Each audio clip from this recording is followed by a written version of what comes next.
OKC Thunder season ticket holder, touching the wood at all these games. Father, author, entrepreneur, a personal friend of mine, been in the industry since 2004, right? And what's so dope about Vance, what's so dope about you is that you don't just do credit repair, you niched it down to suing debt collectors, suing and winning against debt collectors. So, can you talk about that for me? Oh yeah. So, well, everything that I teach people, I've personally been through it, right? So, say for an example, as you guys can see the camera, you see this scar right here, right? So, um, I wasn't just always following the rules, going down the road. So, what I was doing was I was going to work, and I was working on drilling rigs. I was probably driving like 4 or 5 hours away from my house in Oklahoma City, staying with my parents, right? So I was driving down the road. I had some Long John Silvers, so I'm eating like some fish, and I'm driving with one leg on the steering wheel, and I was talking on the speakerphone, right? And so I got into a wreck. Um, the bystanders or people that was looking, they called the ambulance. So I went out the front windshield, and then they called the ambulance. Went to the hospital, checked me out, and stuff like that. So I didn't pay the bill, and then next thing you know, here comes the phone calls, here comes um, the letters and stuff like that. So what I did was I got a recorder, and I just started recording the calls, right? So I'm thinking I'm doing everything I was supposed to do under the sun. So what I did was recorded the calls. They kept calling, and then I went to small claims, and then the judge was just because they didn't say the mini Miranda, so that's a requirement under the FDCPA when they contact you, like this is an attempt to collect the debt, things of that nature. And so they didn't say it, or they didn't say it at all, really. And so I took them to small claims, like, oh, okay, yeah, this. I was under the assumption that all judges knew the law, and that's not true. So what had happened was we went to court, and the judge asked me, is this a criminal case or is this a civil case? And I'm like, oh my God. So she dismissed the case. So when she dismissed the case, the debt collector went downstairs, and then they sued me. So, I'm kind of bummed down because I lost the case. And then um my dad calls me saying, hey, you know, you got some papers here. It's like some guys just dropped some papers here. So I'm like, what is it? So go to the house, look at the documents. They're suing me now. So now I got to go back to the drawing board. And so what happened was I drew up a motion to dismiss because in the state of Oklahoma, a debt collector can't sue in small claims. And then so I draw my motion to dismiss, file it with the courts, and so the judge just automatically, when we came to court that day, she just looked at the guy and said, "This case dismissed." So now, I got my chest out a little bit, and so look, I'm like, dude, now you didn't say to mini Miranda, and then you did something that you could not legally do, and now I'm just going to take you to federal court. So in this whole ordeal, it's a legal clause called res judicata, and what that is if a case is tried on its merits, then you can't bring it up again. And so what happened was it was not res judicata because when we went to small claims, the judge was like, "Is this a criminal matter or a civil matter?" So the merits wasn't heard on the case. And so I had to plead out all of that stuff. So I had to do it in, very good detail because we're talking about, judges and what was said and things like that. So um, all in all, I came out victorious. But what was shocking about that experience was the judge leaned back into his seat and was just like, hey, um, you might need to go outside and strike up a deal with this young man because I had the recorder, I had the recorder transcribed, I had all my evidence. I was just ready to go. I was just like, okay, let's do it. And so my first case ended up settling for $3,500. How did you know to initially do that? Like, how did you know to record it in the first place? So, when debt collectors call us, they have to say you're on a recorded line. But how did you know to do that back? And can we all do that?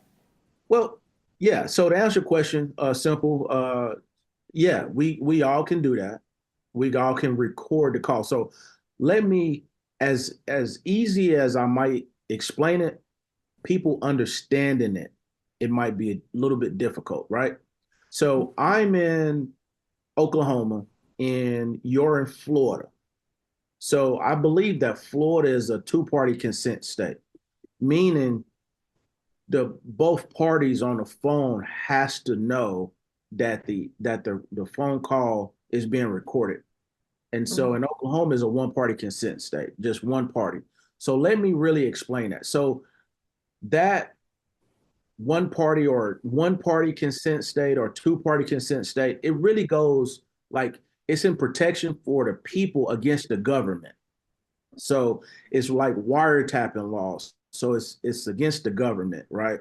So, but this is the thing. Like if you're like going against a debt collector or a debt collector is calling you, don't worry about that. And here's why. Because debt collectors say, hey, this is an attempt to collect the debt. Any information obtained will be used for that purpose. All phone calls might be monitored and recorded. So if somebody is recording you, you can record them. And so I wouldn't, naturally just get too caught up into that. But yeah, so to answer the question, you can record the calls. And so you do not just, if you're going to use it in court, that segment just has to be in that call. Like all phone, like if it's a one party consent state like Oklahoma, it just doesn't have to be in there at all. So if it's a two-party consent state, both parties have to know that it's recorded. So the debt collector usually say, hey, this phone call is monitored and recorded. So it just gives you a right, to use it in court. But if it's a one party or two party consent state, don't worry about that. You can still record a call, but using it is a different story. But usually if that segment is in there, you don't have nothing to worry about. Got you. Is recording it something that you would have to do? Because when people think about court, I know for me, I think of court like you want to avoid court. You think about it like jury duty. You're there all day, every day. You're nervous. So can you kind of break down a typical process when it comes to court, when it comes to these debt collectors? Well, I kind of like run to the court systems. So it's not like you see on TV. It's not like that at all, right? So in federal court, it's not like that. It's more paper, it's more email, it's more phone than Mm-hmm. anything. So yeah, so I'm the type of person that's gonna run straight to the courthouse. It's you violate me, we're gonna have some problems, and it's gonna be expensive to get out of it. Can you give us, let's see, some of the most common violations that you're seeing? Well, yeah. So you got to understand that there's is multiple common violations. So calling the consumer, right? So a lot of people just run from the phone calls. So the thing is, like, if you're in that predicament, what I would like highly suggest people do is just pick up the phone and get another recording device and start recording the calls, right? So right now I'm doing an interview with you. So and this is the thing, don't lie. Just be honest. Like the more truthful you are, the better off the case is going to be. and just don't be lying, right? So say for example, like we're doing this interview. I will literally pick up the phone and put it on speakerphone, recording the call, and then just be like, "Hey, I'm doing an interview right now. I can't talk." Right? So that's one instance, right? So then you have to have a second instance if you're wanting to make it like more concrete, right? So once again, they're calling back, answer the phone, record a call, and just say, hey, my baby's asleep right now and I can't talk. So now you have a case under the FDCPA. So and that's a good thing that you invited me here to talk, because I want to like clear up a lot of the misconceptions that people have when dealing with debt collectors. Because like the FCRA, which is the Fair Credit Reporting Act, and then you have the FDCPA, which is the Fair Debt Collection Practices Act, which is two it's similar, but it's different regulations. So the FCRA regulates information that's potentially wrong, right? So the FDCPA regulates the actions from the debt collector. So that's the difference between the two body of laws to like simplify it, right? So what's wrong with the information? FCRA, FDCPA is what are they doing, right? So another common violation is, say for example, they're calling the consumer, right? So if the consumer just says, the debt collector says, hey, this is a $500 debt, right? And the consumer says, I thought it was $300, right? So say for an example, if you have something like that on a recording and then they dump it onto your credit report. I want to see that credit report because it might be some gold in that credit report, right? So the gold is the violation. And so we're able to turn that violation into monetary compensation. So the thing about it is what just happened right there was a dispute. And so if they don't mark the information disputed, then that's the violation because the debt collector just isn't motivated to helping the consumer in any way, shape, form, or fashion, but just wrenching some money out of their pocket. Isn't it in the FCRA like the word dispute? It like isn't even defined, Yeah, right? so within the FDCPA, the word dispute is not defined, right? So, and that's the thing that I'm just really glad that you invited me on your show and really asked that question because it's really misunderstood, right? So the thing about it is we are Americans. The foundation of America is to have rights. So, and this is the thing, it's not defined. So you can't tell me what a dispute is, and I can't tell you what a dispute is. And so, with that being said, what happens is if there's a discrepancy in, hey, I disputed, or then of course the debt collector is going to say, no, you didn't dispute, right? And so that becomes what's called a fact question. And so, what a fact question is, it has to go to the jury, right? So, say for an example, if the action is filed, so if the case is filed, and so you go through the steps, the legal steps, right, of moving your case along. That means what's what's typically going to happen is the debt collectors are going to try to dismiss the case, right? They always try that. It's super normal. It's like drinking water to a debt collector. They're going to try to dismiss the case. So you just point out to the judge, like, no, this can't happen. And this can't happen because of it's a fact question. It's a material fact question. So they're going to try to get a summary judgment motion, basically try to legally say, hey, it's no facts here. This is garbage. And they're going to try to dismiss it or try to get their summary judgment motion granted. The judge cannot legally grant the summary judgment motion. It has to be heard by a jury. And so that's super powerful because, say, for an example, we're talking about a $200 debt. We're talking about $1,000 debt, right? So this $1,000 debt, this $200 debt that they bought for pennies on a dollar, are you willing to spend $100,000 to say this person did not dispute, or this person did dispute it, or we want to just collect the debt?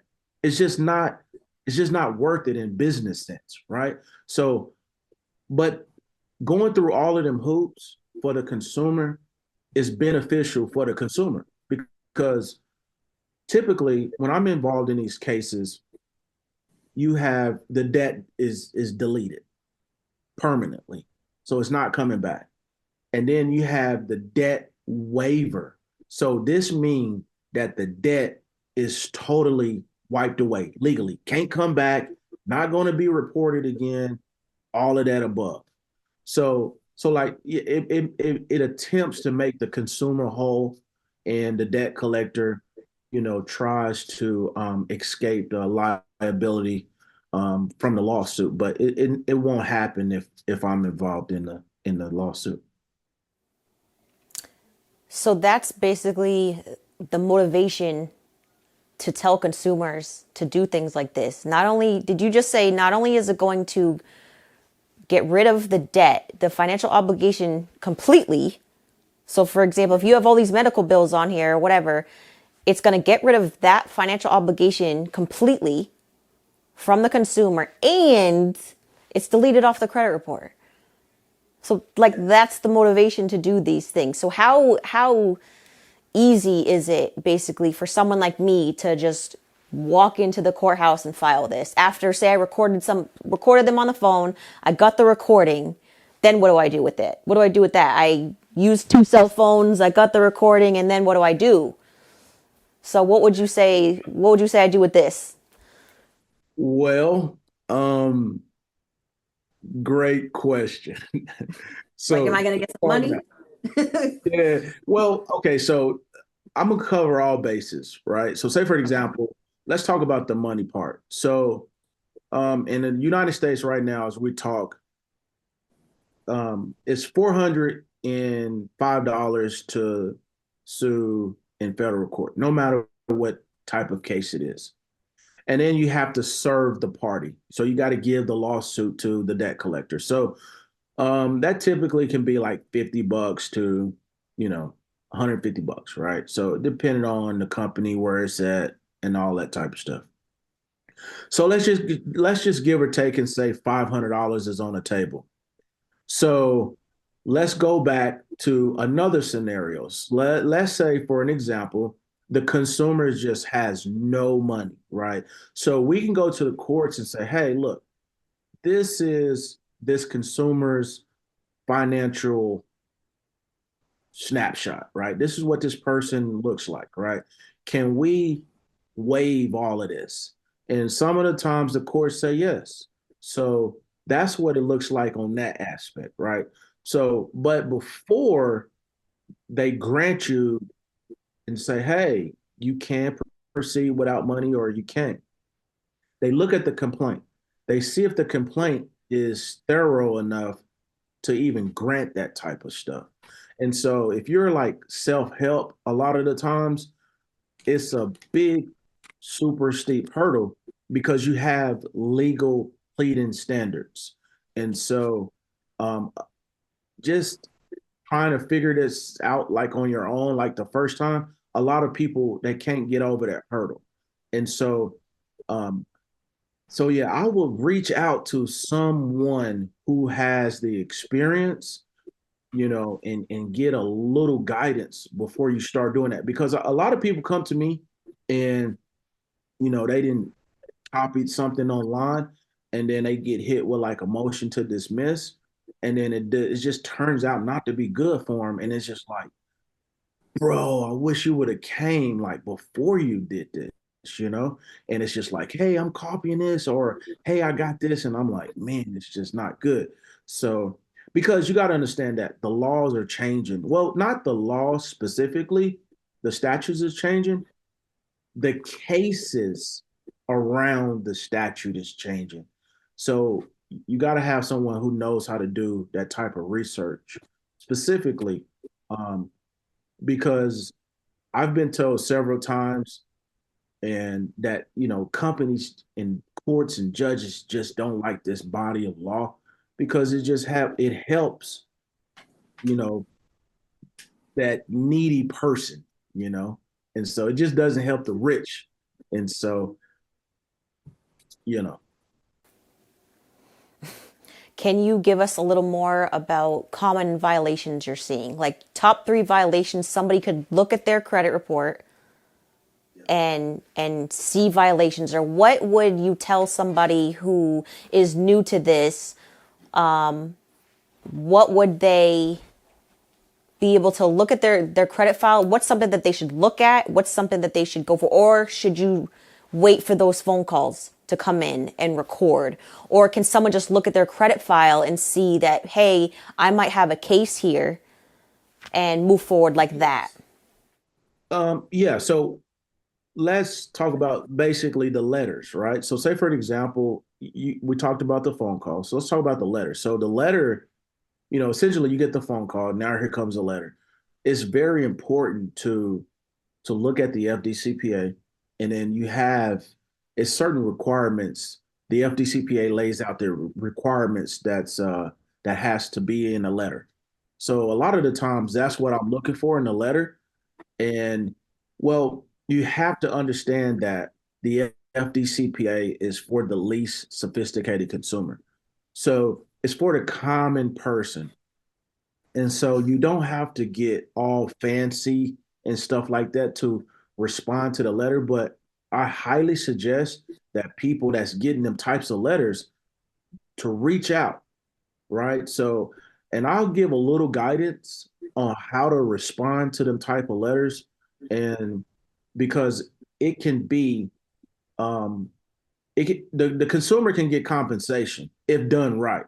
So there was a guy that I was speaking to, I think it was on Instagram. He reaches out on Instagram, and he's asking questions, and I gave him a response based on his question. And so I was like, "Hey man, I can help you out and do this." And he was just like, "Oh, I'm gonna do it by myself." I was like, "Okay, cool." So when he got a response in the mail, and then I said, "Hey, look, let's jump on the phone, let's talk, right?" And I said, "Man, I was offering to help you, but now let's really think on what you did." And so ultimately, he did it wrong, right? So he was disputing, right? He was disputing, asking for verification, and then he told the debt collector to cease. And I said, "Dude, what is somebody to do? Like, you're asking for a document on one hand, and then you're telling them to stop. Like, what is that debt collector to do?" And he was just like, "Yeah, you're right." He was like, "Man, I wish I would have paid attention to what you were saying." And I was just like, "Well, okay." And so it's very important, man, to read them letters, because them letters are sent out to hundreds of thousands of people. And so if you can be the head guy or the head person of a class action lawsuit to stop this illegal abusive activity, that'd be cool. And so, but this is the thing, it starts with reaching out.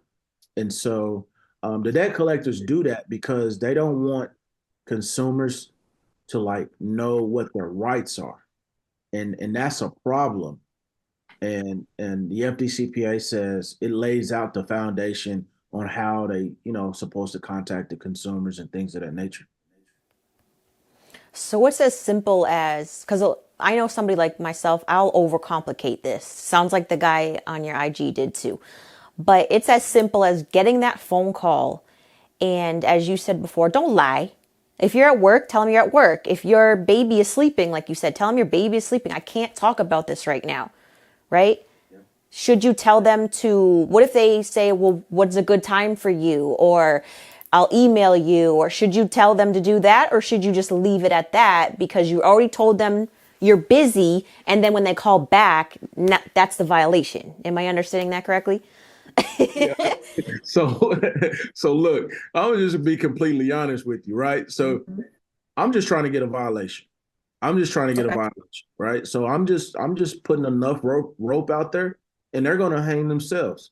So a lot of defense attorneys say, "Oh, he's what you talking about, got you," or this is he's baiting, and I'm like, dude, no, I have no control of you calling me. Like you called me. So it's just like, it's like, so we go back and forth, but ultimately they end up paying and stuff like that. So the thing, that's like a 1-2 punch, what you just said, right? So Right. say for example, I'm at work.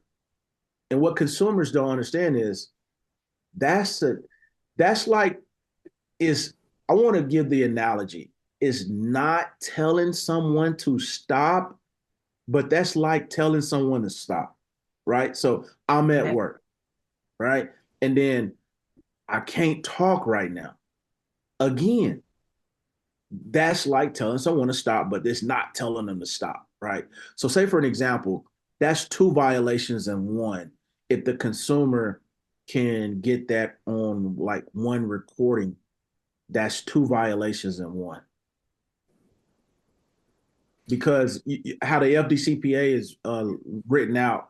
So if you tell someone I can't talk, so it goes back to the basics of the FDCPA, just Okay. understanding what that statute is meant for, the foundation of it, right? So say for example, it's for the least sophisticated consumer. It doesn't have to be complicated, right? So I just heard you say, well, I could overcomplicate things. Like, don't do that, right?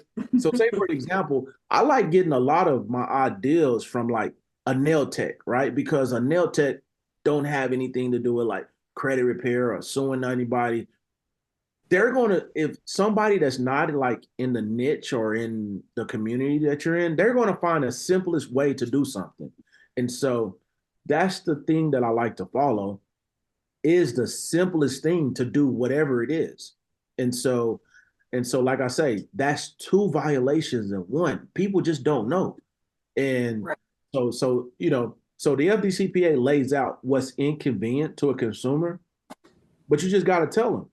So if you're dodging that phone call, because I see it, right? So I tell people, hey Mhm. man, show me your call log. And I'm just like, Mhm. it's like red, missed call, missed call, missed call. And it's Scam like, likely, scam likely, scam likely, yeah, scam it's likely, like, scam likely. dude, answer that, man. Yep. You know what I'm saying? So yeah, Now it so even says one, telemarketer now. yeah, yeah. So one is inconvenience, right? And then the Okay. two is you inform them that you was at work and you inform them that it was you couldn't talk at work. And so that's very powerful under the FDCPA.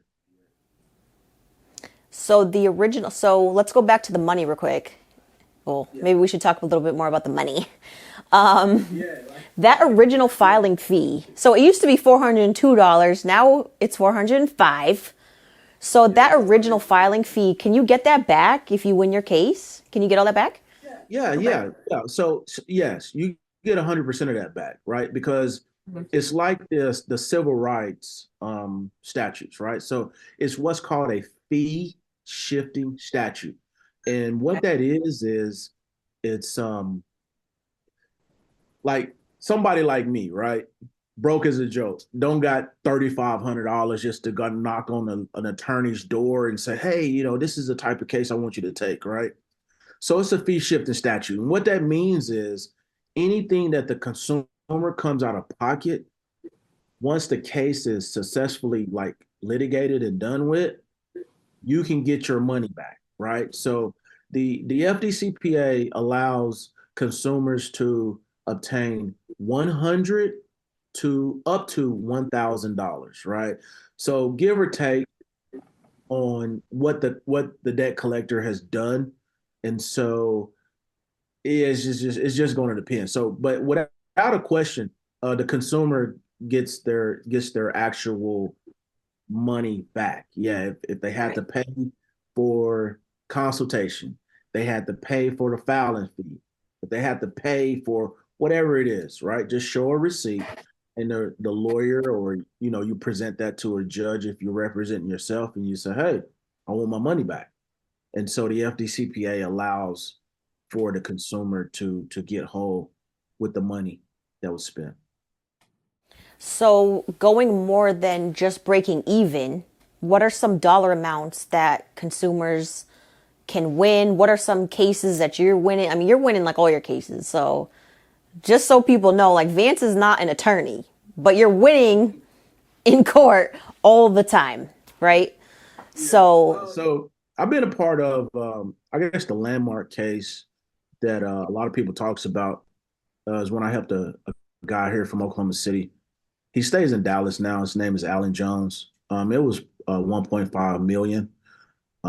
So yeah, so we took that to jury, and that's what the jury came back with. And so what happened in that case is the same thing I'm telling you here, is to record the calls, right? So he's called me. He's like, "Hey man, I got this going on." And like I tell everybody, "Hey man, start recording the calls. Just record the calls, right?" And so what we got them on tape saying was, essentially calling him a nigger, right? So, "Hey nigger, pay your bills." So that's what it was. So we took that to the jury, and the jury came back with 1.5 million. And so yeah, so within that case, we had a lot of actual damages, right? So in the United States, we banned racism. So and then so what was shocking about that case was the that guy gets who was worse. doing it.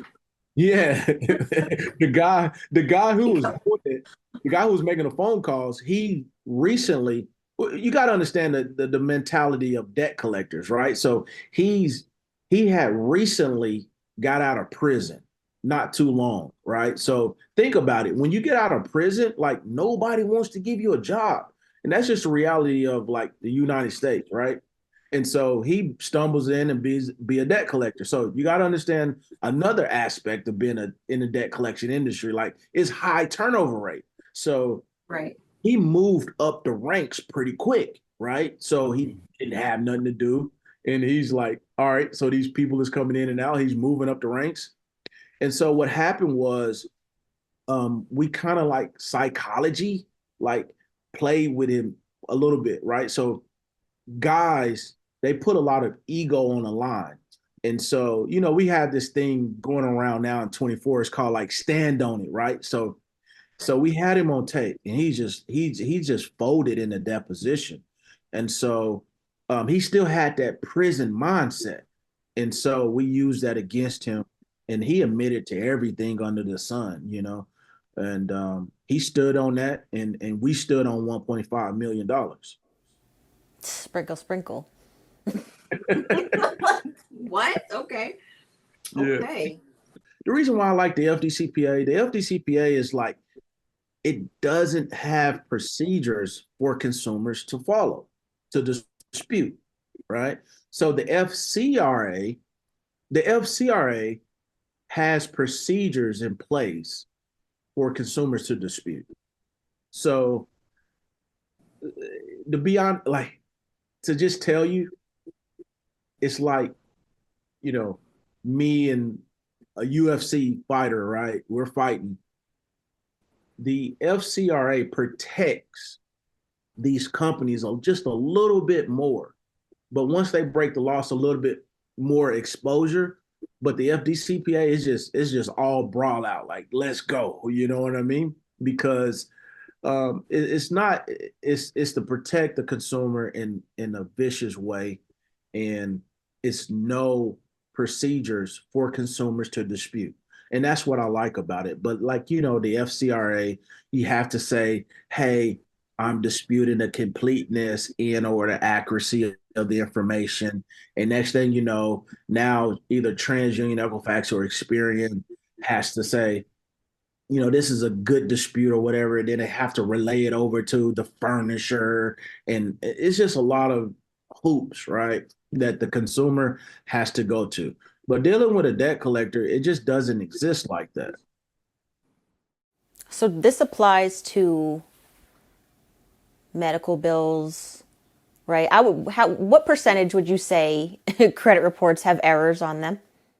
Well, all of them, like 100%, right? Mm-hmm. Um, so you got to understand what is an error, right? So Mm-hmm. we're dipping off into the FCRA, so the Fair Credit Reporting Act. So if the information is unverifiable, if the information is incomplete, if the information is inaccurate, right? So say for an example, the FCRA doesn't define accuracy, right? So and the FCRA doesn't define completeness, right? So the CPA doesn't, I mean, the FCRA doesn't define verifiable. So now we just have what does that mean, right? And so now you're talking about words, right? So now here we go again. We're talking about what words mean. It's a jury question. And so we're talking about what you should have done, what you could have done. That's a jury question. So, but getting to that part is a hurdle for most people. But so so yeah, that's the gist of it, right? So say for example, if somebody was to just start disputing under the FCRA, you have what's called Section EB, right?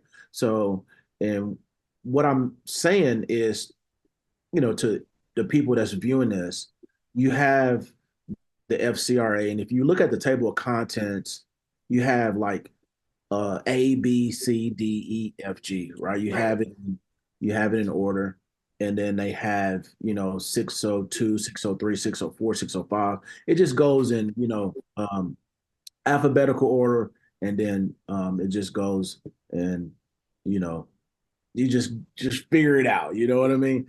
So because say for an example, I just said section EB. So Right. that's the first thing that the consumer um, is invoking is section EB. So that kicks in before the consumer actually disputes.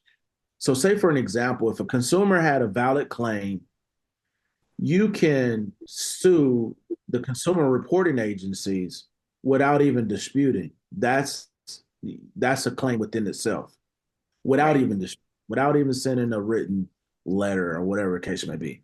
So that's very powerful within the FCRA.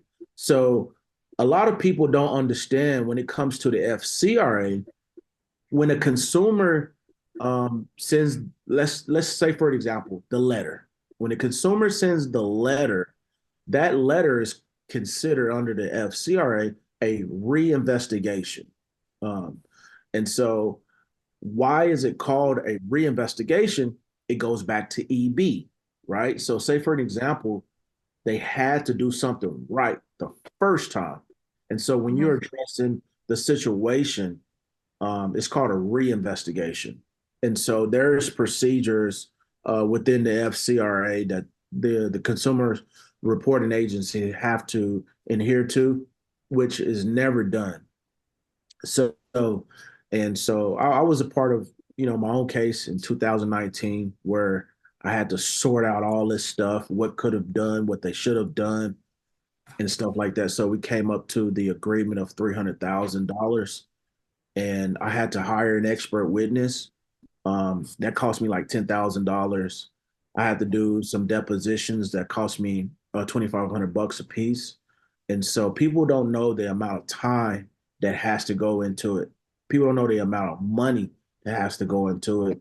And so to have that um, to have that type of result.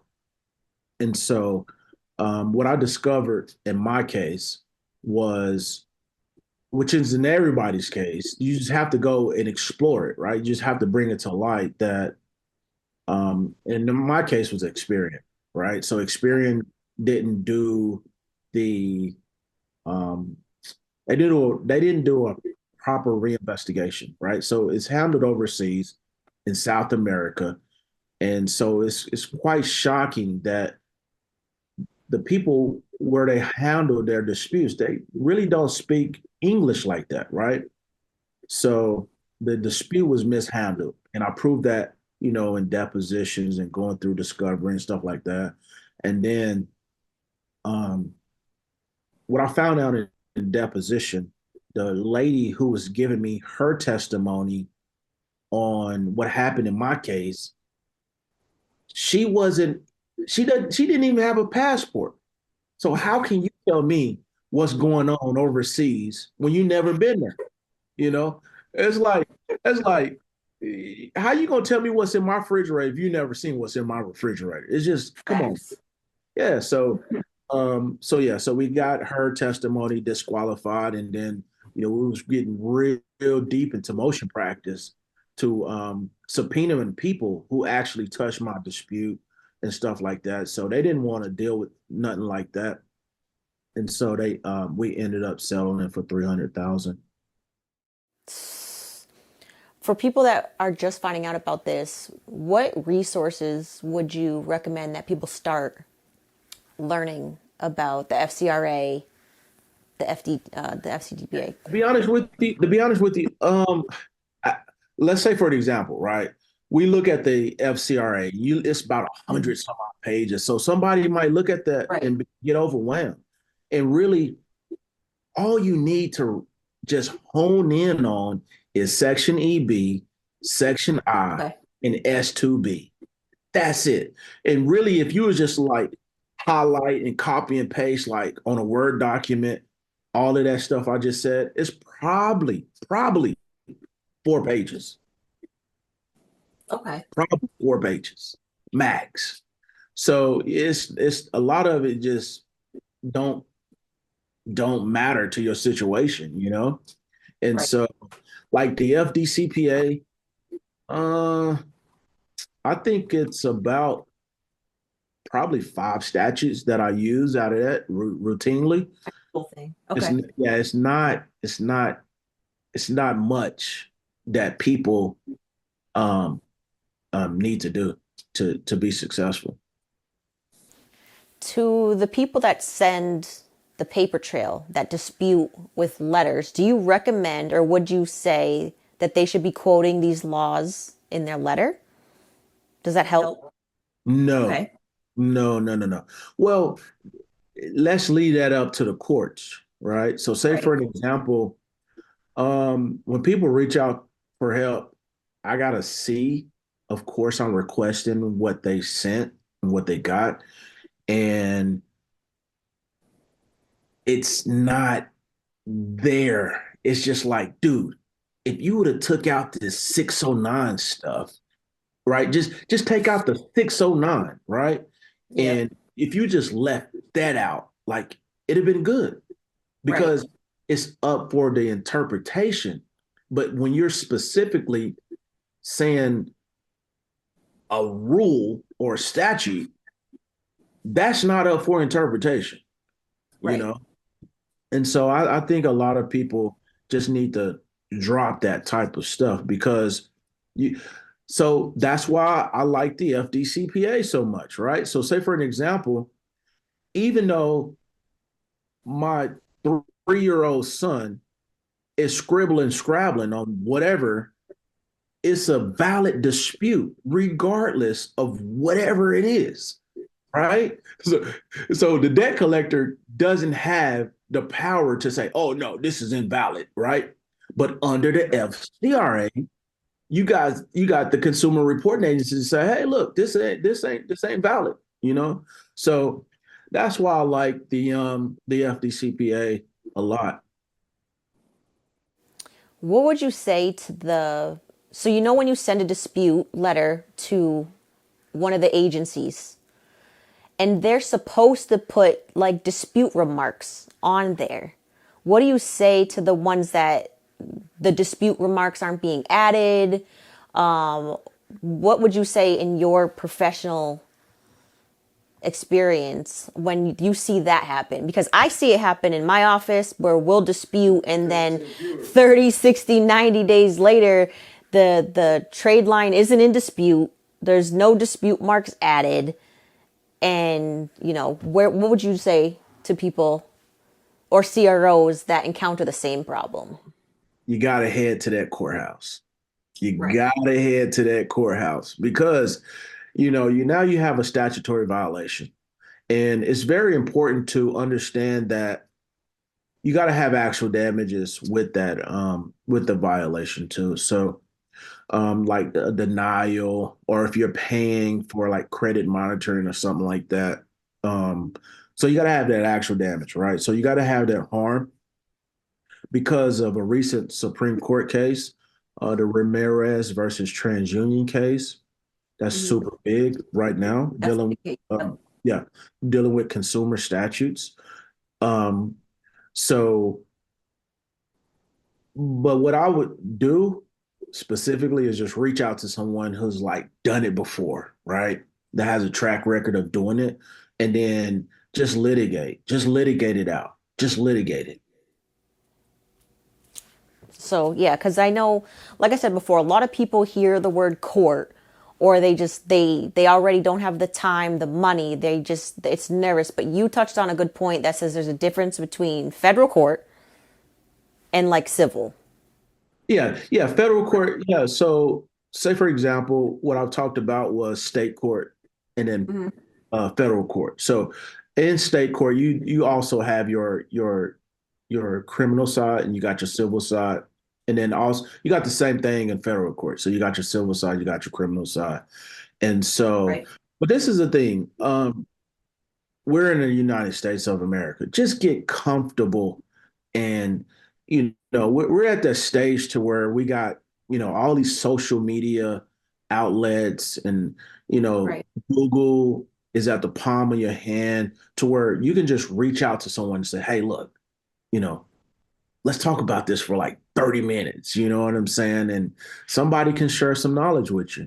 And so don't just reach out and ask for help. There's nothing wrong with asking for help. Right. Right. Let's go back to medical bills real quick because a lot of us have medical bills. That's a big issue. That's a Medical big bills is issue. a big issue. Right. Yeah. So yeah. So, specifically, what I wanted to ask you is please explain the difference of the day that you receive the care versus the day that they get the bill. Does that make sense? Oh yeah. You Oh picking yeah. up Oh what I'm yeah. putting down? Yeah. Okay. It's that's why it was so funny, right? So because Right. it's like an industry thing. So I Right. like that. I like that. And the reason why I like that is because I can take that perfect example that everybody is going through, right? And turn it into money. Because this is the thing. Because just like you just pointed out, right? So say for example, I went to the hospital in January. We're just going to say January. But then when it gets reported onto your credit report, they're going to say November, right? Correct. So you got to understand under the FDCPA is for the least sophisticated consumer, right? So don't try to super complicate Stanford University this thing. Don't do it. Don't do it. Right. So I would literally just call up the debt collector and say, "Hey, I don't recall going to the hospital in November of whatever the year is, right?" So Mhm. boom, what we have is a dispute. Right. So you know you, you want to keep that you want to keep that call precise and just super sweet, right? Introduce yourself. Hey, my name is Vance Dotson. I have some, concerns about some information on my credit report, right? Oh yeah, what's your social? What's your don't just give it to them, right? They already got it, right? Right. Right. You're on the phone at And this point. yeah, come on, man. We're not gonna Set do them all. up. Yeah, so and you give them the information and you just tell them, hey, I just don't recall, right? If you don't recall it, it's not lying. I just don't recall, right? And is which is the truth. And you just, oh, okay, well, oh, okay. Oh, that's when you get it into your office. Oh, okay. Well, thank you, ma'am. Thank you, sir. Have a nice day, right? And so we're going to let 30 to 45 days pass, and then we're racing to the federal courthouse. Right. Why is that? Then what do you do? Tell them, I don't remember I didn't go to the emergency room in November. I went in January. Yeah, so well, when we go to the courthouse, it's not based on if you went Right. to the hospital or not, right? So it's based on the information being not marked disputed. Because I promise you, if we was to do that 100 times, we're going to get 99 violations. Say that again for the people in the back. Oh yeah, because this is the thing, right? So you got to understand that it is so casual, Right. and it goes back to the first part of our conversation. The FDCPA does not define what a dispute is. So we don't know what a dispute is under the sun. So what I'm gonna do is I'm gonna just act like, I just drunk some, what is it, 1492 or whatever. I'm gonna just act real super mellow, right? And then, hey, E&J. yeah, Some bum juice. this is Vance Dotson, right? And I just don't recall going to the hospital on that day. I just don't recall it. Okay. Boom. And keep it real short. Keep it real short. You know, be victorious. Story has it that, we, you know, people switch from AT&T to T-Mobile, Sprint, and Verizon, and all of that type of stuff, right? So, Right. you know, if you're not sure about the bill, and you're unsure of if this is like the equipment fee, or if this is the last month, you know, and if you're just unsure, right? Just tell them you're unsure. Okay. And if they don't understand that there's a problem, then we'll have a bigger problem later on down the road. So you're based out of Oklahoma. I'm in Florida. Is something like this offered? Can people in all states do this? Yeah, so that's, once again, that's what I like about the United States. Is what I like about federal law, right? So it's the same across the board. Mm. So it's not much different. It's not much different that people have to do just because they're in Iowa, or they're in Oklahoma, Texas. It's not much difference because it's federal law. Federal law is usually the same across the board. But Right. what kind of sort of differs is how they look at the statute. The, Okay. you know. So say for an example, like I like California area because they like, dude, you went to the hospital, like you got a paper cut. Oh, that's $1 million.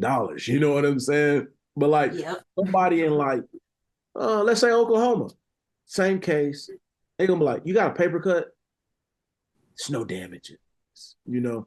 So it just depends on how they're ruling on that statute.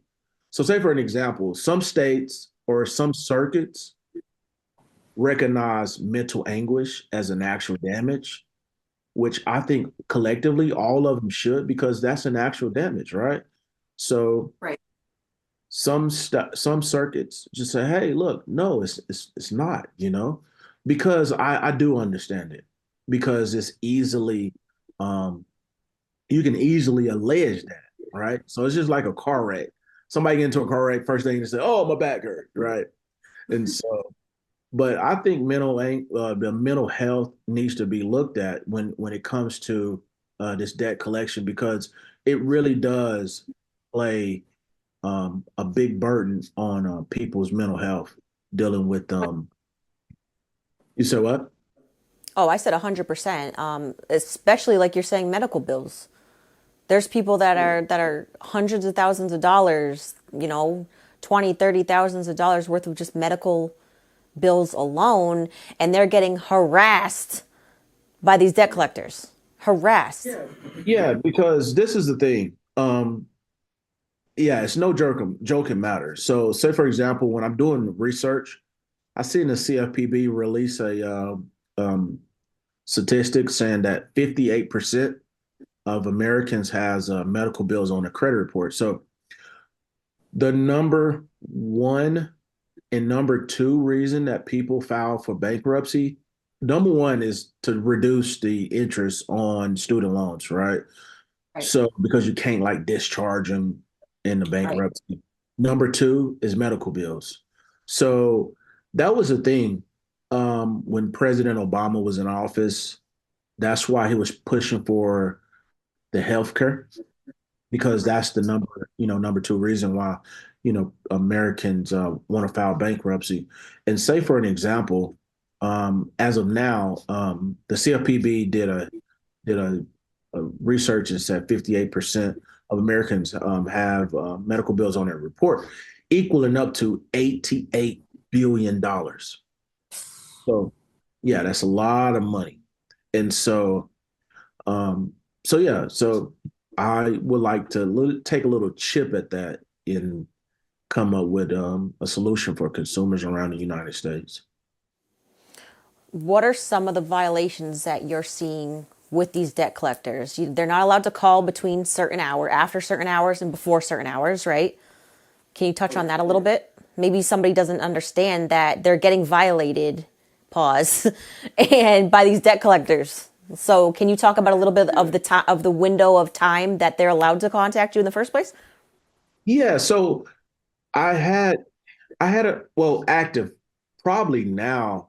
I have about three cases that's probably like that, right? So calling Okay. is usually calling outside of it, right? Because typically, so I have a 405 number, right? So if I was to move to New York, so the time zones is different. So the debt collector was under the assumption that the person was in Central Time. So it's Oh. Yeah, so it's rather California. So I think it's like if it's 9 o'clock here in Oklahoma Central Standard Time, it's like specific time is like 6 o'clock in the morning. Right. And yeah, so hey, they're supposed to know. And so we have that. Yeah, like I said, I have about three active cases like that that's dealing with that scenario. Because I mean, I understand it, right? The phone number when you're doing this skip tracing is like, oh, this person is in Oklahoma, but hey, they moved to California. So Right. hey, I'm sorry. The FDCPA is a strict liability law, and once once that violation occurs, you have to be. We're going to hold you accountable. Right. Like they're not allowed to call you before 8 a.m., correct? Yeah, yeah. So yeah. So well, and then you have some states have stricter laws on that. So Okay. gotta be look at your state laws. Specific to the state that you're in. Okay. Okay. Let's talk a little bit more about like how these credit reports, you say this a lot, credit reports are money. Like people want to talk about money. They want to hear about money. I do the same thing. I say your credit report is money. In the most simplest form, how can you explain that our credit reports, even a screenshot on Credit Karma, everybody loves Credit Karma. A screenshot on Credit Karma could result in money. Yeah. Well, so let's talk about Credit Karma, right? So Credit Karma, as we speak, is worth like $8.1 billion. And so they're in the data industry, right? So they're not typically essentially like giving out the score that everybody thinks, right, is right or wrong, whatever the case may be. I don't get into that debate, right? So Right. let's look at the credit report. And to be honest with you, um, the consumer should be geared to wanting to sue the debt collector because Mm-hmm. they're on the credit report, they're trashing the credit report, they're Mm-hmm. bogging their score down, and that's an actual damage within itself. And so yeah, so if I obtain a credit report, my number one goal is to get a violation to go to federal court. Period. Point blank. That's all I want to do. And so a common violation is like you said, right? So you send a dispute, they don't mark it disputed, or, you know, lately, like I just take the story from the consumer and tell the debt collector, right? I'll ask I'll ask the consumer, like, tell me why you could not pay this. And I'll just tell them, say, hey, look, I couldn't pay this because I lost my job, right? So Yep. I'm just not going to pay, right? And so um, a lot of violations spring up out of that because they're not reading the letter. They don't like a lot of people put emphasis on these letters, and these Mhm. companies is not reading the letters. And the reason the way I know that, right? Because I mean, you can simply just tell a debt collector like, I refuse to pay, right? And the next thing you know, you got these debt validation stuff in the mail. It's like, dude, Yep. like I said I wasn't gonna pay this. Like, go off, you Right. know? I'm not paying you. Yeah. And so a lot of violations spring up out of that. So getting the story of the consumer is super very important because every account is like has its own story, right? So just convey it over to the debt collector. And I promise you, if people start picking up on that, because this is the gem, they're like, this is the thing. They're not reading the letter, right? Everybody like everybody wants the systems that's like super fast, super, all of this type of stuff. And it's just like, why don't let's slow down and read the letter, see what the need of the consumer is, and like go to the next step, right? They're not doing that. So there's a there where you're not doing it is a huge opportunity for money. And so I've seen that there's a defense firm that represents like, I'm gonna just say 70%, right, of the nation, right? It's a huge um, defense firm. And so I've seen their YouTube interview, and he was just like, yeah, you know, it touches the bottom line when we have to read all these letters, and it's just like, oh, okay, so let me do a little bit of research on Hmm. who all your clients is, and then let's you know send some send some fancy paperwork through. Right. Right. And so yeah, so I mean, I make light of that, but it's a serious issue when they're Yeah.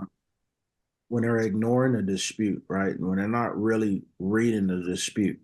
And so a lot of the stuff that I do, like, I don't want to say it's trial and error, but I'm like super, like, trying to shoot a moving duck, right? Right.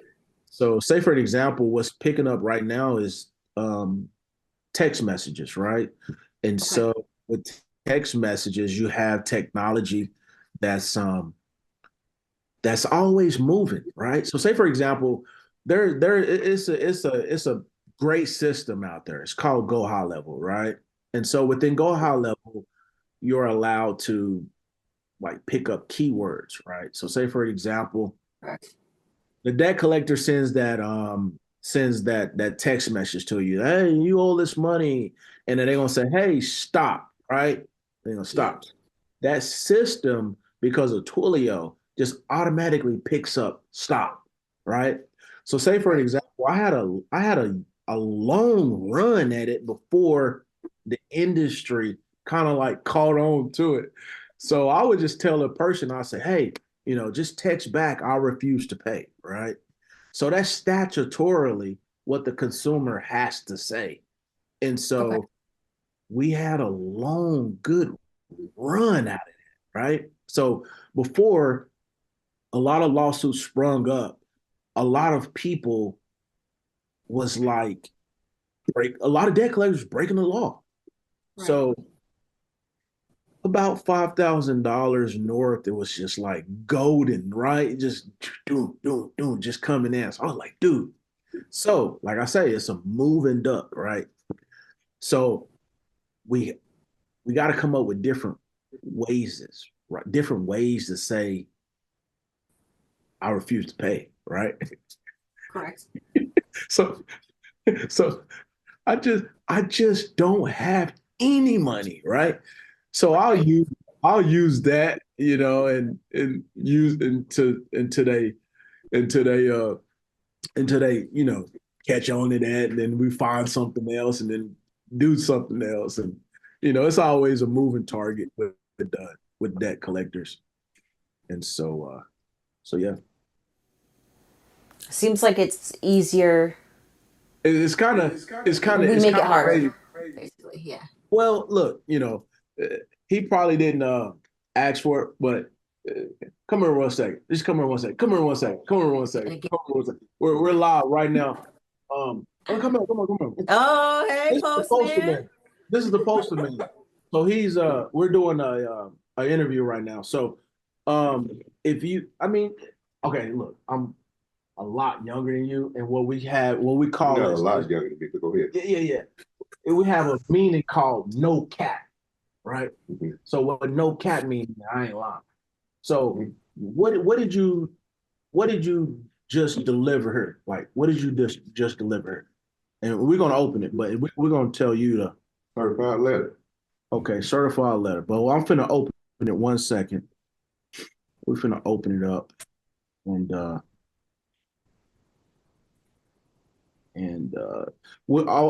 want you, don't say the number, right? I want you to describe what you what's your The folks. your Look at the return receipt. yeah, you gotta return that back. So I want you to describe what this is. Just describe it, right? What like, just from looking at this, what do you think this is? Cash payment. A check, right? So how often do you, because the FedEx man already came. Right. So how often do you deliver these types of things to me or to this office? On a regular basis, it's hard to say because you get several pieces of mail, so pretty regular. You see what I'm saying? So this is something, essentially that, he delivers to my office pretty regularly. And oh, here goes another one. Here goes another one. Right? So, and here goes another one. Dude, let's look at it. Now keep in mind, man, this ain't we haven't rehearsed this. This is live. Right? This is live. So and then it's kind of crazy that people think that, like, man, if you just focus in on one thing, and I told a lot of things on your interview right now, it'll happen for you, right? So say for an example, like, what are we this? What do you think this is? Same as that other. Same as that other. Yeah. Oh, Thank man. you. Thank you for your Got cameo. another one. You know Not what paid I'm actor. saying? Thank you, man. Well, Thank you. sound like I'm in the Thank wrong. you. It looks like it. Thank you for your Let me service. go back to work. Thank you for your service. All right, I'm good. To be honest with you, I mean, I caught that right on live. Say for example, man, I make light of it, right? But essentially the same thing I just told you about is how these checks came into the office, right? And so if the people that's viewing this, if they, they reach out to you and they might be sitting on some money, right? And so, but you have to be consistent, right? You just You just can't say, oh, okay, like this is a one shot thing. Like, oh, this is then the money tree just like gets shaken. Like, no, come Right, on. right. Let's But see. from what I can tell you is four checks has came today, and I'm at least $10,000 up. At least $10,000 north up today. Today, one day. It's only Monday. Yes. You're just starting off pretty good. You're starting So, off pretty good. so it's I see your tagline, stay at home millionaire. Yeah, but I'm in the office, so don't think I'm a stay at home millionaire. I'm just the favorite one. I just want your opinion. Would you agree with the statement that I had put that the top 3 reasons for bad credit would be lack of income, lack of financial literacy, and spending habits? Well, so I would disagree with one Okay. because it the consumer report has nothing to do with your income, right? So say Okay. for example, it's just dealing with numbers. Um, and say financial literacy, right? Um, yeah, that plays a part. And Right. what was the third one? It was financial literacy, income, and spending habits. The 3 top reasons for bad credit. Um, I mean, I couldn't. Hey, that's my son coming in. So I can't. Well, so let's talk about it. Let's dive deep. Yeah. Yep. So say for an example, um, the FICO score, right? Because if we're talking about bad credit, so bad credit is typically looked at like a low FICO score. So that can be changed around like super quick, right? So, Right. say for an example, I seen on a previous video of yours, you were saying, how you obtain a secure credit card and it increased your FICO score. So that's the thing that people really don't understand is if I have a low FICO score, what I'm going to try to do is I'm going to go to a local credit union. Mm-hmm. Why a local credit union? Is because you have brick and mortar. You're dealing with a financial institution, right? So say for example, you can go in, talk to somebody, you can go in, do transactions, whatever you want. But what I'm going to do is I'm going to shop around, and this is local, shop around. So what I'm going to do is I'm going to figure out who offers the higher limits. So say for example, just for this example, right? We have we have we have a credit union called ISU Debt Collectors, right? So we go up in the ISU Debt Collectors Bank, right? And we say, hey, do you offer the secure credit card program? They're gonna say, yeah. We're gonna say, hey, how much can you increase the limit up to? You're gonna say 50,000. Cool. Look, guys, don't get nervous because you heard $50,000. Don't get nervous, right? Right. So what I'm gonna do is I'm gonna just because you can increase the limit every single day. You can increase the limit every single week. You can increase the limit every 2 weeks. You can increase the limit every month. But the more you do something, the better the result is going to be on the back end. So this is the thing that people don't understand is like step one, just go get it. So when I tell people, hey, go get a secure credit card from a local program. I mean, from a local credit union. They come back talking about, oh, I went to Discover. Oh, I went to Capital One. Dude, I'm not saying, you know, you're right or wrong, but it's going to hinder you if you're trying to build, right? Right. So let me give like a quick analogy. So say for example, we have in America, and I'm sorry, like if they come at me with like a cease and desist letter, but like you have Planet Fitness, right? So, but Planet Fitness, it doesn't have a lot of the weights, so you can be like a bodybuilder, right? So, Correct. Planet Fitness is just a beginner. It's just a lot of like, treadmill type stuff. You know what I'm saying? It's not like a bodybuilder is not going to be like, well, I'm finna go to Planet Fitness. You know what I mean? So it's like that, right? So when you have a LA Fitness account, right? I mean, they got the big weights, so you can throw 1,000 pounds on that thing and just do it, You want the capability of increasing the limit. So say, for example, if you go to Capital One and be like, yeah, I got a $300 secured credit card. And you're like, okay, I did good this week. I got $1,000 I want to slam on this. They're going to be like, no, we can't do it. The underwriting system ain't going to let them do it. So, but with a local credit union, you can continue to do it until you get that, $50,000 limit. Right. So what's happening there is you're increasing your high credit limit. Correct. And every time you increase your high credit limit, you decrease your debt to credit ratio. Once them two things happen, that's the FICO score increase. And that's told on a simple form, right? So say for an example, so I was probably like 50 pounds lighter probably last year.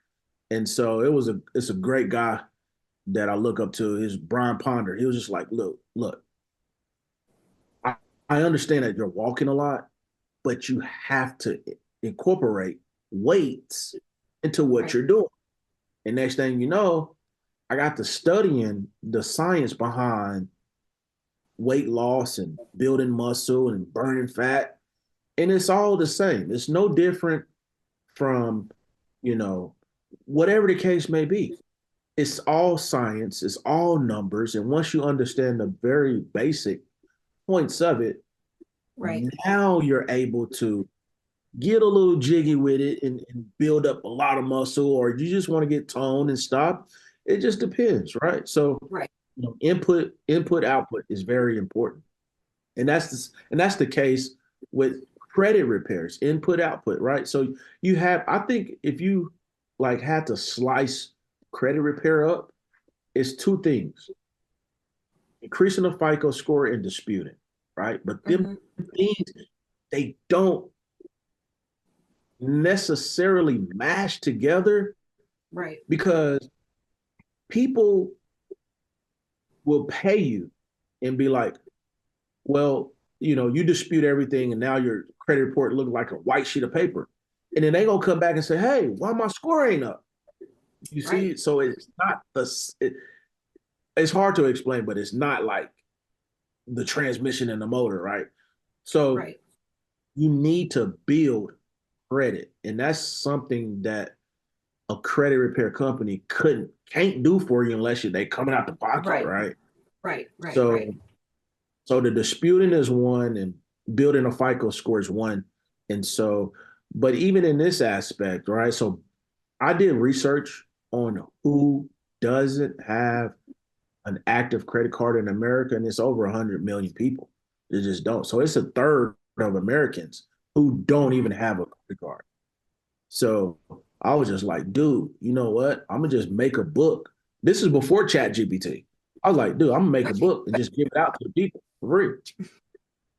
So yeah, it's so I'm about, sustainability. And so building that FICO score like that is because people is not going to mess off their money, right? So say for example, if I had a $500 credit card or $500, I'm going to think long and hard before I mess off 500 actual dollars.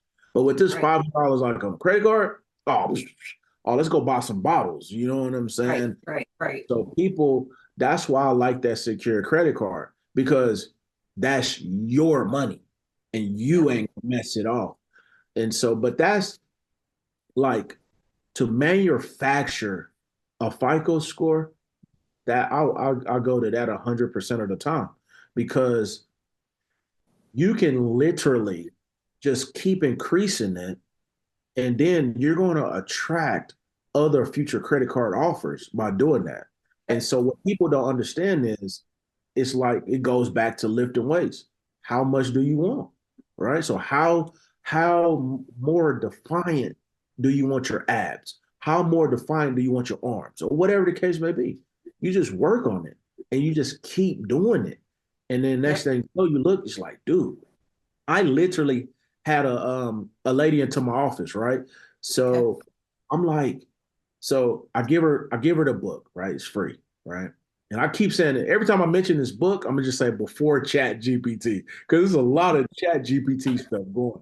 And I'm like, dude, come on, man. So I give her the book.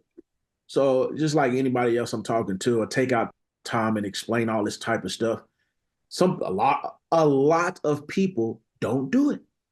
A lot of people don't do it. So I'm like, okay, cool, whatever. And so um she does it. She does it. She comes back into the office and she says she refreshes her scores and stuff. And she said, "Oh shit!" And I said, "What?" She was like, "My score," because a lot of people they don't have like because I can get real aggressive with disputing tactics, right? And Right. so we threw off a few um lawsuits, right? And so that's going to get you that deletion that you want pretty fast, right? Correct. And Hmm. so in a short period of time, her scores went up to 780s. And so she was very happy about that. And so um, if the consumer just focus on that for a long period of time or a short period of time or whatever the case may be, a lot of it is going to play on how much you're putting down and how frequently you're increasing it. And so, like again, it depends on. It's just like you know, it depends on how the person is doing it, right? It's like a gym membership. Like, oh yeah, I got the gym membership. Like everybody's gonna be stoked, right? And Right. it's not about the gym membership. It's about if you're going on a Monday, Wednesday, Friday, whatever, your little rest you got, Right. And so people think that, you just hire a credit repair company. Next thing you know, it's just like done. No, that's not how it works. I love your book. Do you have your book with you? Can you let people know where they can get their copy? So yeah, so the book is here. It's securing a higher FICO score, right? So say for example, the title is securing a higher FICO score. And so Hello. that's secure credit card. So Yep. person can go get this book at noactivecreditcards.com. This is with an S on the end. So noactivecreditcards.com. And so I would just, ship this to you. So you don't have to pay for the book per se, but you just got to pay for the UPS man to bring it Right. to you. And I'll ship you a free copy. So like I say, before Chat GPT, this is before. Right. We got to let people know before when we walked uphill to school, both ways. Yeah, I was like, yeah, that Chat GPT is just It's different, changing the game. It's It's changing like, the game, but yeah, yes, but people don't put thought into it, right? So I like the home cooked meal. It's just like, dude, we can't like automate everything. What happened to the human element of something, Let's talk about the yeah, human mind, I'm like, dude, come on, man, let's do it.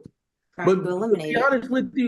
honest with you, I think that's why I run circles around the average credit repair company, whatever average is, right? So I think that's why I run circles around them because I keep stuff simple Yep. and I don't complicate nothing. Like I will literally write. So I'll say, hey, come to my office, right? As you was alluded to, like, come to my office, come to my office. So I get a group of people that'll come to my office, and then I will literally, oh, let's come here, Chandler. Come here, Chandler. You want to go on YouTube? You go on YouTube? You want to say hi, Nicole? Hi. Hey, Hi, Nicole. nephew. You want to show your Mickey jersey? So you Of got a, course. so he got a Tell them your brother plays. Your brother play baseball. You got a game. Yep. Was you going to the restroom? Yeah. Okay, cool. Come back. Yeah. So, I don't. A lot of my day-to-day operations, man, is input output, right? So, say for an example, while I say something works or something don't work, I would literally like my thing is I'm gonna do it 100 times at least before I say this works or this doesn't work, right? Right. Or what I need to tweak. And so that's super important, right? To measure input output. So, but if you're just doing something 5 times, you just don't have enough data. You just don't you don't have enough reps. So at least, I say, hey, I refuse to pay the debt, at least 100 times. And then I'm gonna tweak that a little bit and have it, you know, um ready to rock and roll. Is a guy called me and he said to me, he said, man, it was a debt collector, a small debt collector. And he said, man, the refusal to pay isn't working. Oh man. I think I was getting me some fish and I just stopped. I stopped. I said, dude, what do you mean? What are you talking about? And he was like, oh, it's not working. I'm like, you don't know the basics, bro. And I'm like, I'm not going to tell you, but I'm just going to have a whole conversation with you around it until you get it. And so we had a whole conversation. And I was like, I mean, I'm thinking in my head, he don't know the basics, right? So the basics of it is I refuse to pay, right? So that's the basics. So don't veer off from the basics. And then you just come up with several hundred ways of saying it. So, say for an example, like I was telling you, the technology and the keywords, right? So the small time debt collector, instead of them taking hundreds of thousands of dollars of hits, they can only take that, a couple times. Then they're going to change up their operations. So with this particular company, they changed up their operations. He was like, yeah, man, when I say I refuse to pay, they're taking me there. They'll say, hey, we're not going to contact you anymore, right? So I was just like, dude, why not change it up? You have no money, right? I'm not going to pay. I will not pay, right? So it's hundreds of ways to do it, hundreds of ways to say it, really thousands, right? Um, so what I did over the weekend, Saturday, literally Saturday, is I came up with 500 ways to say I basically just don't have no money, right? So say for example, in a black community, it's you ask somebody for some money in a black community, like a male, they're gonna be like, I'm fucked up. So what does that mean? That means I don't have no money. Down Right. bad. So yeah, so it goes back to what I was telling you. Yeah, I'm doing bad right now. You know what I'm saying? So it goes back to what I was saying earlier, right? So say for example, I get a lot of my ideas out of people outside of credit repair. Like, so I use a nail shop, right? Or nail salon. And that's the ordinary person, right? So you gotta understand the FDCPA is for the least sophisticated consumer.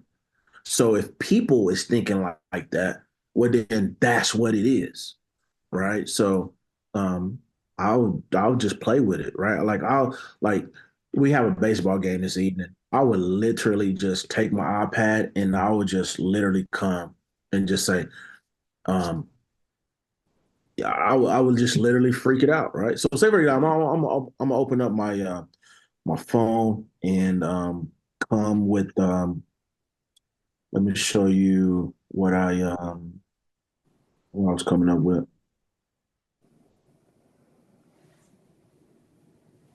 My financial situation has been really difficult. I'm working hard to manage. I appreciate the extra details you gave me, but I'm not going to pay. Please forgive me as I'm working towards to fix my home and try to get brakes for my new car. Right? So That was a lot. That was a mouthful. you look at that and be like, really? But I promise you, that's how them checks came into this door. Right. Right. Right. You've said from the beginning, don't lie and don't overcomplicate anything. Yeah. You So know? yeah, it's really that simple. Like, I mean, I just come up with ways like, okay, cool. Like, so to me, to be honest with you, like the whole debt validation thing is like super dead, right? It never was a lot. It's just something that people created, right? And so Yep. when people create stuff, it's just like, dude, come on now. And so these companies just went with it. So, but under the FDCPA, like once you dispute outside of that 30-day mark, dude, they really don't have to respond to it, right? So you just Right. literally like sending off a piece of paper at this point. So how did I monetize that? All right, cool. So what I said was, so keep in mind, you're literally just throwing some shit on a wall, right? Right. So I'm like, okay, cool. So typically when you send off what's called a debt validation letter, whatever that type stuff is, you send it off and then they just send you something in the mail, right? Oh, this is what the medical bill, or this is what Sprint said, or this is what the reposition. They just send that, right? So how did I start monetizing this? I was like, dude, the only convenient way to contact me is via email. So I just put that little sentence right there within that letter. And and so once again, you'll send it off. They'll send you something in the mail. And then now you got the physical mail, and now I'm finna sue you because I told you to send it to me in email, right? And Right. so we got a squabble about that. It's an inconvenience to me. And so one of them checks is about that. So it's just like this dude Vance right here, man, keep reinventing himself over and over and over. So it's just like you were saying earlier, right? So you were saying like, you dispute and then, they won't put like their dispute on their remarks, right?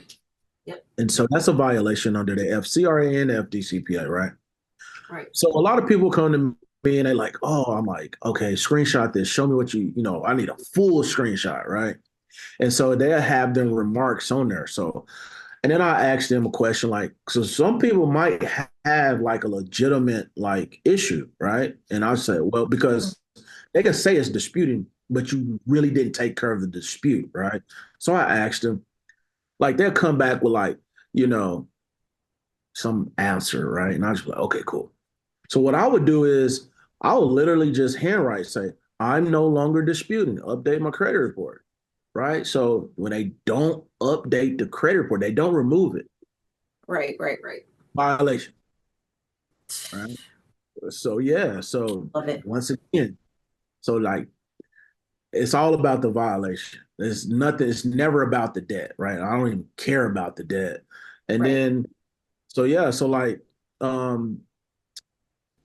couple of days, like so say for example, young lady reach out and she's like, yeah, I want this stuff off my report. So I'm like, all right, cool. Look, so let me employ some tactics, right? So I pull out a white sheet of paper and pen, and I say, hey, I ran out of money. That's what I said. I ran out of money, and I can't pay the debt, right? So what they did was they marked the information disputed. And I'm like, okay, we have a violation here because that's not a dispute, right? We're refusing to pay. So I'm like, all right, cool. So yeah, now we're in like settlement discussions and stuff like that. And I'm like, dude, look, to get rid of me right now, $4,500, you know. So it's just a lot of tactics that can be done to make the debt collector, bag up. Yeah, so I just think like, dude, like just turn like lesson like what I've discussed to you in like the last 10 minutes has been so simple, right? But yet powerful. Right. But you gotta know how to like take it to the next level. And so turn it into a money making machine. And but yeah, so that's I'm a real firm believer. It's like crazy. I mean, it's over $10,000 in checks here, and I tell people all the time, like, dude, like you should be making over 100 grand easy a month doing credit repair. And so it's like Monday, like repeat it. You know what I mean? But once again, I will repeat essentially what I just told you hundreds of times, and it's going to happen because another factor is right. So it's always input output at 100, right? Input output at 100, and then like the people that you're dealing with ain't gonna be like super consistent, right? So if you do it 100 times, on the other end of the stick, 20, 25 might come, right? Mhm. And so that's 25 violations that you can work with, right? So say for example, if you're like, because I'm treating these violations like crack, like, dude, look, you know what? You got You gotta 2,500, be you more can than get, us. yeah, You you got got more than 3,500, 500. you know what I'm saying? You done. So if you just do the math, right? So say for example, dude, if we just get 25 violations and we just like super do it at like 3,500, you know what I'm saying? Like, dude, we got us a good sandwich for the day. You know what I mean? And like these debt collectors, they're wanting to settle. They're wanting to settle. They're like, dude, we don't want to deal with this, Of right? course. Yeah, of Putting all this course. stuff, I put a lot of stuff on the internet, and they just don't want that exposure. Like, like I had Midland in a deposition, and they said they received over 8,000 pieces of mail per day.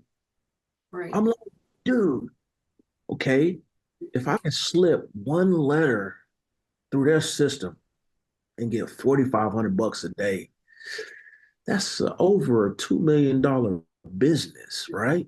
So I'm like, Hello. dude, like it's just a great opportunity if people like understand the gems in information and data and doing research, right? So say for example, like I'll do a lot of research on Pacer, right? I'll see why these people is getting sued, right? And I'll just go like if I notice like a debt defense firm people is like representing these companies a lot, I will go look up that attorney's name and see all these cases that attorney is in or all the cases that this firm is in, and I'll see, I analyze like, okay, cool.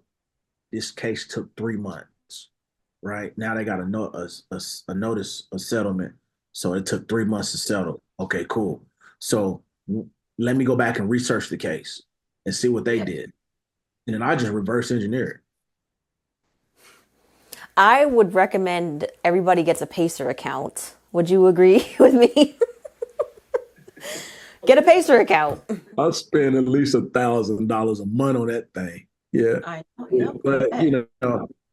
it pays off, right? So Right. you gotta understand it's consistency, right? So I've been through a lot of hurdles, right? Right. So it's not I just didn't hit the wall and stop.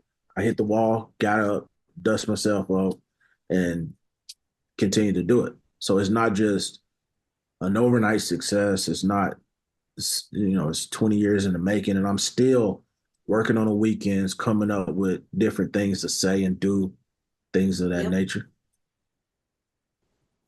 Yeah. I mean, at the end of the day, your shirt says it all. At the end of the day, sue debt collectors, get money, sprinkle, sprinkle. Yeah, when it comes to credit, there's a stigma with credit repair, good debt versus bad debt. But the thing is with these debt collectors especially, they're banking on your ignorance. They're banking on you or a consumer to just give up, like you're saying. They get a stall letter, they get discouraged, they get overwhelmed, right, with the whole process. And they're banking on you to do that and give up, but as you keep saying, not, don't do that. Like, and if somebody would want to reach out to you, they should do that as well. You're not an attorney, so, and you're still winning. Yeah, commonly with that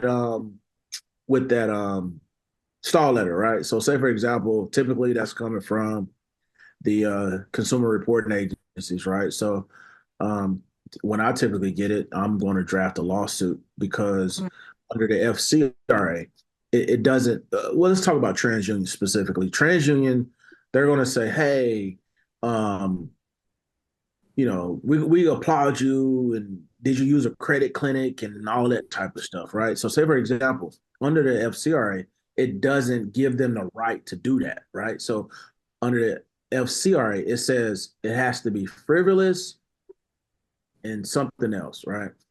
So they didn't deem it to be frivolous. They just said, "Hey, did you get a credit click?" Go da da da da. Right. Like, dude, Yep.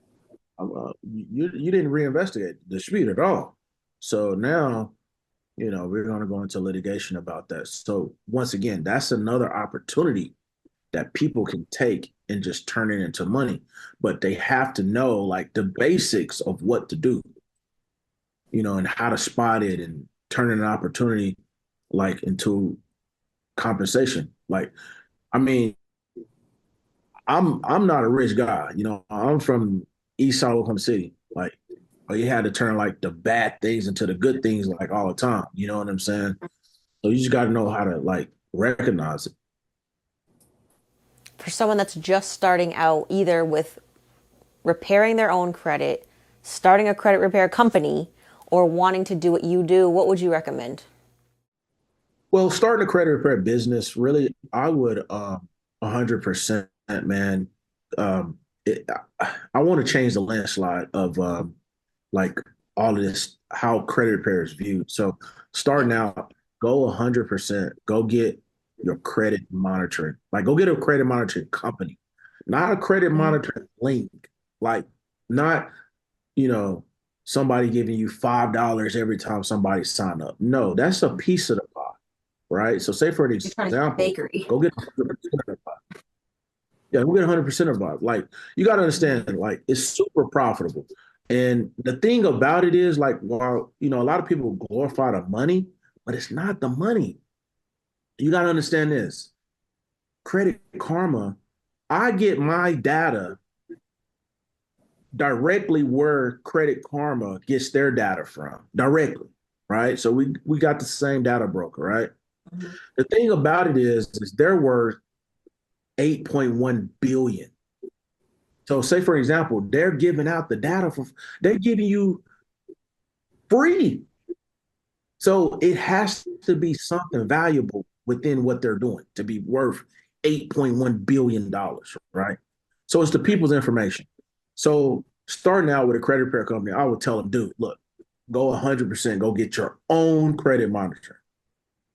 Okay. Get 100% of the pie.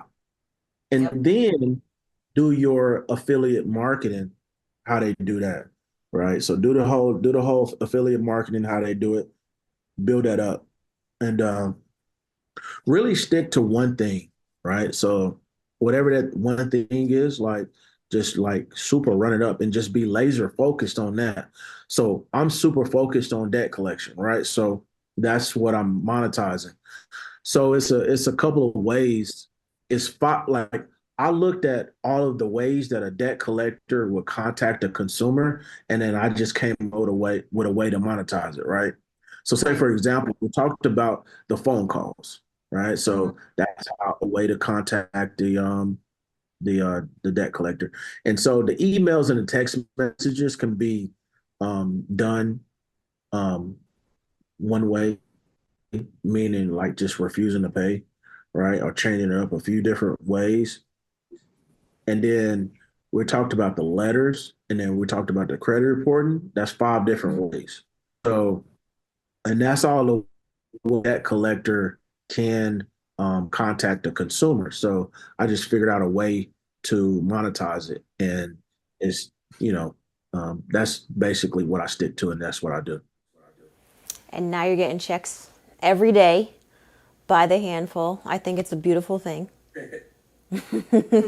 Oh yeah, because dealing with consumers is just like, dude, like I mean, a lot of people put that like reoccurring stuff on a pedestal, but dude, really, I've done that. I've been there, done it, and it's like a super headache because like a lot of people's payment gonna fail. It's just like, like it's just excuses, man. Like at the end of the day, dude, I'm just trying to get me like a burger from Burger King and like performer service. And then that's really it, you know? So it was just like let's keep it real simple, you know? But Vance, thank you for being here with me today. I appreciate your time. I appreciate the knowledge. My dear friend, Vance Dotson.